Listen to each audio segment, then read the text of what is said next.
Hello बच्चों. Set of information is 8 people are seated in a linear row facing north. Anil is seated 4 to the left of Radha. So if this is Radha, that means 4 to the left means this is first, second, third and fourth. Anil is sitting here. Radha is not seated at the end of the row. So that means Radha के right hand side पे at least एक seat तो और होगी ही होगी, उससे ज्यादा भी हो सकती है, बिकॉज राधा किसी भी रो एंड साइड पे एंड पे नहीं बैठी है.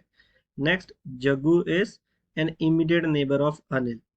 अगर जग्गू अनिल का इमीडिएट नेबर है तो वो जग्गू अनिल के लेफ्ट और राइट दोनों साइड पे बैठ सकता है. So there will be two cases.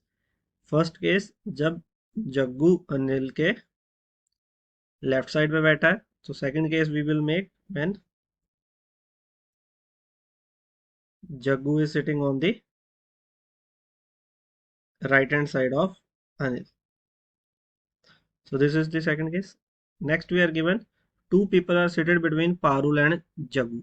Between Parul and Jagu there are two people, and next we are given Anil is seated to the left of Parul.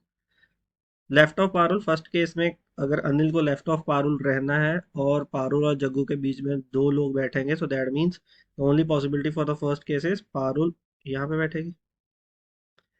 Second case में ये possible नहीं है, because अगर अनिल को पारुल के left पे भी रहना है और जग्गू और पारुल के बीच में दो लोग भी हैं, तो पारुल को यहाँ पे बैठना पड़ेगा जहाँ पे ऑलरेडी राधिका बैठी है. सो दैट मीन्स ये केस एलिमिनेट हो जाएगा. This is not possible. So हम फर्स्ट केस के अकॉर्डिंग ही चलेंगे अभी तक. Next we are given Nisha is seated to the immediate left of Ekta. Immediate left of Ekta.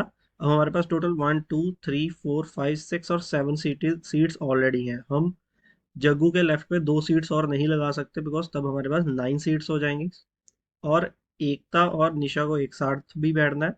So that means हमें सिर्फ राधा के राइट हैंड साइड पे दो सीट्स और मिल लेंगी, जहाँ पे एक्सट्रीम एंड पे कौन बैठेगा, एकता और उसके साथ निशा.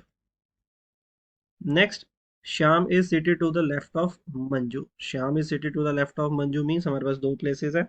Shyam will be seated between Parul and Anil, and last seat is for Manju. So this is our final arrangement. Now based on this we will solve the question. First question says that how many people are seated to the left of Parul. So to the left of Parul there is Sham, Anil and Jagu. So in total there are 3 people to the left of Parul. So option C is correct. I hope you understood well. All the best.